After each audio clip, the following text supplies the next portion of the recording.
سید مصور گیلانی کا قوم کو سلام۔ آج میں اس ملک کے باشعور اور عقلمند لوگوں کے سامنے ایک سوال رکھنا چاہتا ہوں۔ آپ مجھے اس سوال کا جواب دیں، کیا آپ پاکستان کو برونائل سمجھتے ہیں؟ برونائی جہاں پہ بہت زیادہ سونا نکلتا ہے، یا پاکستان کو مڈل ایسٹ کے ان ملکوں کی طرح سمجھتے ہیں جہاں پہ تیل، گیس، لوہا اور معدنیات اور مکہ مدینہ جیسے ٹورزم کے لیے بے شمار وسائل موجود ہیں؟ یا پھر آپ پاکستان کو افریقہ کے ممالک کی طرح سمجھتے ہیں جہاں پہ ہیرے اور جواہرات کے قیمتی پتھروں کے بے شمار کانے موجود ہیں؟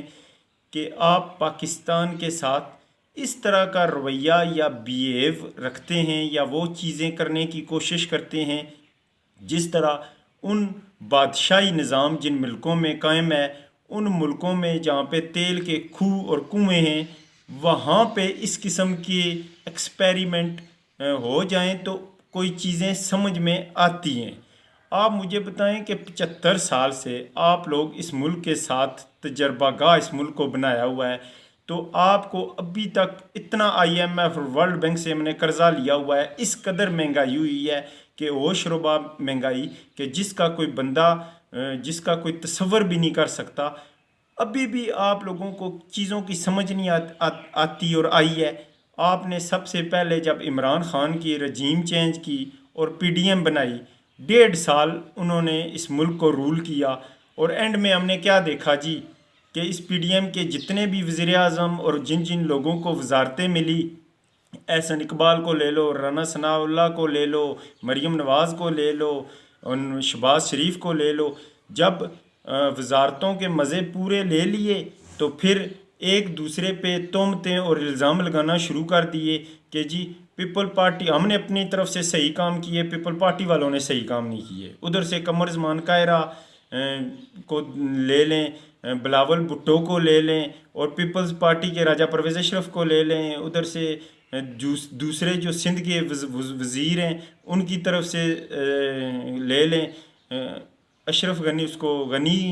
سید غنی کو لے لیں، جتنے بھی پیپلز پارٹی کے وزیر تھے انہوں نے یہ الزام لگانا شروع کر دیا جی چونکہ یہ جوائنٹ حکومت تھی نواز شریف صاحب کے ان مسلم لیگ کے ہوتے ہوئے، ہم چونکہ ان وزیروں نے اچھا پرفارم نہیں کیا جس کا تمام اثرات ہمارے اوپر آئے۔ اسی طرح پھر کچھ اٹھے اور انہوں نے فضل الرحمان کے بیٹے پہ جنہوں نے وہ وزارتیں لی ہوئی تھی پی ڈی ایم کی طرف سے اور اے ایم پی والوں کے، اس پہ الزام لگانا شروع کر دیے، اور یہ جو سترنگیے چاولوں کی دیگ تھی یہ پکتی ہوئی نظر نہیں آئی۔ اب پھر آپ نے لندن پلان کے تحت ایک فیصلہ کیا اور ایک منصوبہ بنایا، تو خدا را ہم کب کہتے ہیں کہ آپ عمران خان صاحب کو اقتدار میں لائیں؟ آپ کم از کم ان کو تو 170 172 180 سیٹ دیتے، ان کو واضح مینڈیٹ دیتے۔ پہلی تو بات ہے، اگر 40 سال ان لوگوں نے اس ملک کو رول کیا اور 40 سالوں میں اس ملک کے لیے یہ کچھ نہیں کر سکے، تو کیا اب نواز شریف صاحب زندگی کے اس آخری حصے میں جب وہ 72 سال کے ہو گئے، اب اس ملک کو کیا یہاں پہ دودھ اور شہد کی نہریں بہنا شروع ہو جائیں گی؟ تو لیکن خدا را پھر بھی اگر آپ نے ایکسپیریمنٹ کرنا تھا تو آپ کم از کم میاں محمد نواز شریف اور مسلم لیگ کو واضح اکثریت دیتے، تاکہ دودھ پانی نہیں، کوئی ایک واضح ایک سمت نظر آ گچ یار۔ لیکن نہیں، اس ملک وچ میں کی دسی چھوڑو کہ سوائے 24 کروڑ آبادی تو علاوہ اس ملک وچ تھیا کیا؟ اس ملک وچ نوجوان اس ٹائم لوگوں کی یہ حالت ہوئی بھی کہ لوگ کرائے نے مکانہ چ رہنے، کرائے جو کہ پیسے کوئی نہیں، گیس نہ بل دینے جو کہ پیسے کوئی نہیں، پھر مڑی بجلی نہ بل دینے جو کہ پیسے کوئی نہیں، مزدوریاں لوگوں کو تھیاں کوئی نہیں، روزگار تھیا کوئی نہیں۔ لوگ اس ٹائم باہر کدے شہریں بیٹھے ہو بھیک اس طرح منگنے پہ لوگوں بچیاں جوان بچیاں آ کے ڈیمانڈ کرتی ہیں، بندے کی آنکھوں میں آنسو آ جاتے ہیں۔ چھوٹے چھوٹے معصوم بچے جن کو سکولوں میں جانا چاہیے وہ آ کے کہوہ پی لو، انڈا لے لو اور بھیک مانگ رہے ہوتے ہیں۔ یقین کریں کہ یہ تمام قسم کے معاملات دیکھ کے تو انسان کے رونٹے کھڑے ہو جاتے ہیں، لیکن آپ لوگوں کو پتہ نہیں کس چیز کے آپ لوگ سوچتے ہو۔ ہاں یہ تو بات میں بھی مانتا ہوں کہ بی ایم ڈبلیو کے اندر بیٹھ کے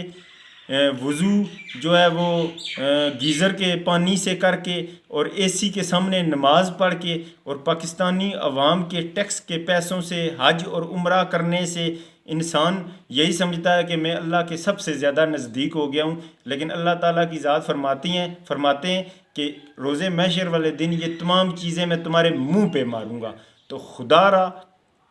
اب اس ملک کو تجربہ گاہ نہ بنائیں۔ 75 سال سے آپ لوگوں کا دل نہیں بھرا کہ آپ لوگ اب واضح جس کو بھی دینا ہے کم از کم واضح مینڈیٹ دیں، تاکہ پتہ چلے کہ 5 سال بعد پتہ چلے کہ کس پارٹی کی کیا پرفارمنس رہی ہے، اس کے مطابق پھر عوام کے سامنے ان کا رزلٹ آئے۔ لیکن آپ جس قسم کے تجربات کرتے ہیں، یہ عرب مڈل ایسٹ کے جہاں بادشاہی نظام چلتا ہے، اور جو ملک وسائل اور ذخائر سے مالا مال ہیں، یا جن ملک کی ٹیکنالوجی جس طرح امریکہ ہے، وہ ٹیکنالوجی میں چاہے وہ الیکٹرانکس کی ہو، چاہے وہ ویکلز کی ہو، چاہے ایکیوپمنٹس کی ہو، چاہے سیٹلائٹ کی ہو، چاہے میڈیکل کی ہو، وہ ٹیکنالوجی میں دنیا کا نمبر 1، یورپ اور امریکہ دنیا کے نمبر 1 ملک ہے۔ اسی طرح مڈل ایسٹ کے ممالک ذخائر سے مال ملک ہیں، تو ان ممالک میں اس قسم کی تجربات کیے جا سکتے ہیں۔ ادھر جو 24 کروڑ کا ملک غریب بھوک ننگ لوگوں کے گھٹنوں اور گوڈوں تک آئی ہوئی ہے، آپ لوگ پتہ نہیں ان چیزوں سے باز نہیں آتے اور خود لگژری لائف گزار کے کہتے ہیں کہ عوام اب جام اور بریڈ کیوں نہیں کھاتی، لیکن آپ کو پتہ نہیں کہ حالات کس طرف جا رہے ہیں۔ خدا را اس ملک کو تجربہ گاہ نہ بنائیں اور اس ملک کی جو معروضی حالات ہیں اس کے مطابق چلائیں، ورنہ اس کے خوفناک رزلٹ آپ کے سامنے آئیں گے، جس کی کوئی بندہ، جس طرح عمران خان نے واضح اکثریت لی نا، کوئی بندہ اس کی کوئی تجزیہ نگار، کوئی بڑے بڑے جو تھے دانشور اس کی توقع نہیں کر رہے تھے۔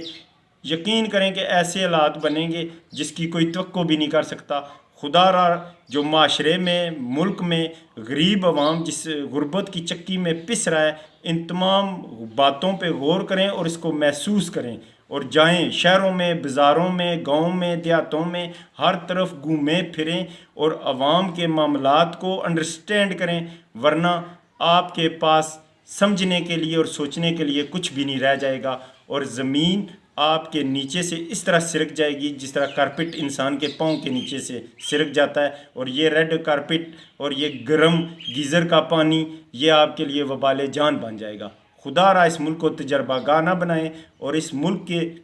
معروضی حالات کے مطابق فیصلے کریں اور 75 سال کی غلطیوں سے سبق سیکھیں،